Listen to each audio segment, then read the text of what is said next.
Bismillahirrohmanirrohim. Assalamualaikum warahmatullahi wabarakatuh. Alhamdulillahirabbil alamin. Assalatu wassalamu ala asrofil anbiya'i wal mursalin wa ala alihi wa ashabihi rasulillahi ajmain. Pertama dan utama sekali, marilah kita panjatkan puji dan syukur kita atas kehadirat Allah Subhanahu wa taala. Karena atas berkah dan rahmatnya lah kita masih dapat melaksanakan kegiatan perkuliahan online kita pada kesempatan kali ini. Salawat beriringan salam tidak lupa juga kita sampaikan kepada junjungan Nabi besar kita, yakni Nabi Muhammad Sallallahu Alaihi Wasallam dengan hantaran kata Allahumma sholli ala Sayyidina Muhammad wa ala ali Sayyidina Muhammad. Yang terhormat Bapak Rahmat Kurniawan, SEMA, AKCA, CPA BKP sebagai dosen pembimbing, yang terhormat teman-teman dari kelompok 2 sebagai kelompok penanggap, dan yang terhormat kepada pemirsa yang telah menyempatkan menonton video presentasi dari kelompok kami ini. Perkenalkan, kami dari kelompok 1 yang beranggotakan Muhammad Al-Rashid dengan NIM 1916040002, Fitrah Azria Akbar dengan NIM 1916040040, dan Rizky Pratama Putra dengan NIM 1916040043 akan menyampaikan presentasi mengenai prinsip-prinsip P3B, A. Ketentuan tentang penghasilan tertentu, B. Ketentuan tentang penghasilan dari usaha. Untuk penyampaian materi yang pertama akan disampaikan oleh saya, Fitrah Azrial Akbar. A. Ketentuan tentang penghasilan tertentu. Pada OECD Model dan UN Model, terdapat pasal khusus yang mengatur tentang pemajakan atas penghasilan yang secara spesifik tidak diatur oleh pasal lainnya dalam P3B. Pasal yang dimaksud adalah pasal 21 mengenai penghasilan lain. Ruang lingkup yang diatur oleh pasal 21 ini tidak hanya mencakup penghasilan yang bersumber di negara yang mengadakan P3B, tetapi juga memperluas penghasilan yang bersumber dari luar negeri yang mengadakan P3B atau negara ketiga. Oleh karena itu, dapat disimpulkan bahwa ruang lingkup pasal 21 tidak hanya mencakup penghasilan yang tidak secara tegas diatur dalam pasal-pasal substantif lainnya, tetapi juga penghasilan dari sumber yang tidak secara tegas disebutkan. Berdasarkan hal ini, jika ada penghasilan tertentu yang menurut identifikasi penghasilan lain diterima oleh SPDN dari negara domisili dan penghasilan itu tidak diketahui sumbernya dari mana, maka ketentuan yang berlaku dalam menentukan pemajakan atas penghasilan tersebut adalah pasal 21 OECD Model dan UN Model. Selanjutnya, penghasilan yang masuk dalam kategori penghasilan dari sumber yang tidak secara tegas disebutkan yaitu sebagai berikut. Pertama, penghasilan dari negara ketiga yang diterima oleh subjek pajak yang mempunyai status ganda kewarganegaraan. 2. Penghasilan dari harta tak bergerak yang terletak di negara domisili atau di negara ketiga. 3. Penghasilan yang muncul di negara domisili yang penghasilan tersebut memiliki hubungan efektif dengan BUT yang berada di negara sumber. 4. Penghasilan yang penerima dan pembayarannya adalah SPDN di negara yang sama. Pada pasal 21 ayat 1 OECD Model dan UN Model ditegaskan bahwa suatu penghasilan yang diperoleh oleh subjek pajak dalam negeri dari negara yang mengadakan P3B dari manapun penghasilan tersebut berasal, di mana penghasilan tersebut tidak dicakup oleh pasal-pasal dalam P3B, pasal 6 sampai dengan pasal 20, hanya dikenakan pajak di negara domisili dari penerima penghasilan. Pasal 21 ayat 2 OECD Model dan UN Model berisi ketentuan pengecualian dari ketentuan pasal 21 ayat 1 OECD Model dan UN Model. Pasal 21 ayat 2 OECD Model mengatur bahwa apabila penghasilan lain tersebut mempunyai hubungan efektif dengan suatu BUT, maka pasal 7 yang diberlakukan. Artinya, hak pemajakan atas penghasilan tersebut diberikan kepada negara di mana BUT tersebut berada. Adapun dalam pasal 21 ayat 2 UN Model, tidak hanya pasal 7 UN Model yang dapat diterapkan, tetapi juga pasal 14 UN Model.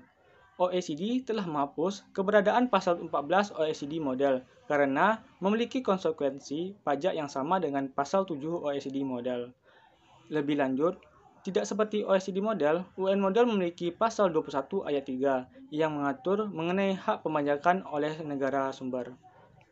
Pasal 21 ayat 3 UN model memuat ketentuan yang menyimpang dari pasal 21 ayat 1 dan 2 UN model. Sebab, ketentuan ini mengatur bahwa hak pemajakan atas penghasilan yang tidak diatur dalam pasal-pasal sebelumnya dan muncul di negara sumber tidak hanya berada di negara domisili tetapi juga di negara sumber. Baiklah, itulah hasil penyampaian materi yang telah saya sampaikan. Selanjutnya, penyampaian materi akan disampaikan oleh Saudara Muhammad Al-Rashid. Kepada Saudara Muhammad Al-Rashid, waktu dan tempat disilahkan. Penghasilan lain terkait BUT. Dalam ayat 2 mengatur apabila penghasilan lain mempunyai hubungan efektif dengan suatu bentuk usaha tetap atau BUT, maka pasal 7 yang diberlakukan. Pasal 21 ayat 2 tidak dapat diterapkan dalam kondisi 1. Apabila penghasilan selain penghasilan dari harta tak bergerak. 2. Diterima oleh penerima penghasilan yang merupakan SPDN dari negara yang mengadakan perjanjian atau negara domisili. SPDN tersebut menjalankan kegiatan usaha di negara lainnya atau negara sumber melalui BUT yang terletak di negara sumber, dan penghasilan yang dibayarkan kepada SPDN tersebut mempunyai hubungan efektif dengan BUT di negara sumber. B. Ketentuan tentang penghasilan dari usaha. Dalam menentukan hak pemajakan negara sumber atas laba usaha BUT, OECD model dan UN model mengadopsi prinsip yang berbeda. OECD model mengadopsi prinsip no force of attraction. Berdasarkan prinsip ini, laba yang dapat didistribusikan kepada BUT dan dikenakan pajak di negara sumber terbatas pada laba yang dihasilkan BUT dari kegiatan usaha yang dilakukan BUT tersebut.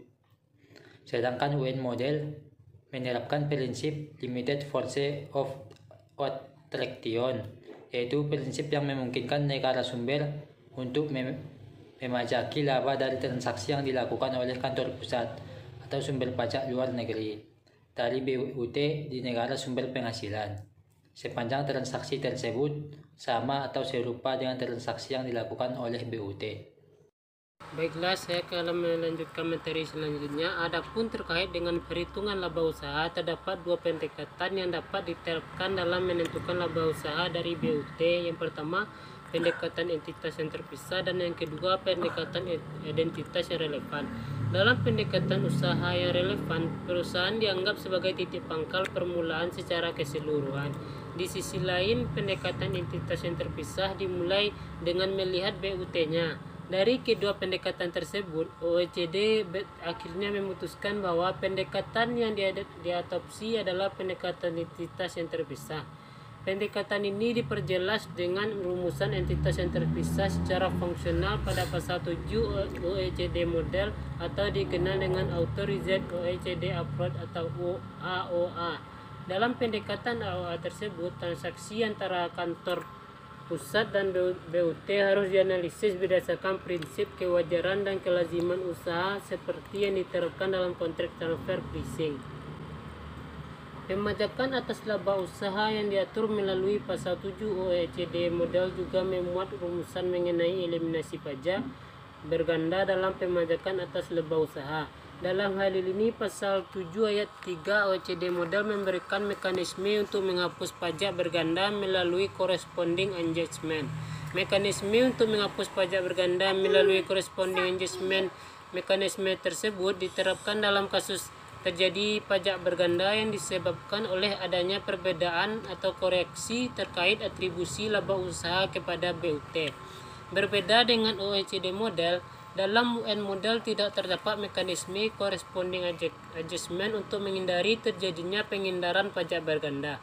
Sebagai ketentuan yang mengatur pemajakan atas laba usaha, ketentuan dalam pasal 7 sesaat berkaitan dengan pasal substantif lainnya. Oleh karenanya, dalam pasal 7 ayat 4 OECD model dan pasal 7 ayat 6 UN model ditegaskan bahwa ketentuan pasal 7 ini merupakan ketentuan yang bersifat umum. Dengan demikian, apabila terjadi benturan dengan pasal-pasal substantif lainnya, maka pasal-pasal substantif lainnya tersebut dianggap bersifat khusus, lex specialis, sehingga pasal-pasal lainnya tersebut yang diterapkan dapat berjalan dengan lancar. Baiklah, hanya itu hasil diskusi kami. Selanjutnya saya lempar ke Akbar. Kepada Akbar dipersilakan. Terima kasih kita sampaikan kepada Saudara Rizky Pratama Putra yang telah menyampaikan hasil penyampaian materinya. Itulah hasil penyampaian materi dari kelompok kami. Jika ada kekurangan ataupun kesalahan dalam penyampaian materi ini, kami mohon maaf. Terima kasih atas perhatiannya. Wabillahi taufiq wal hidayah. Assalamualaikum warahmatullahi wabarakatuh.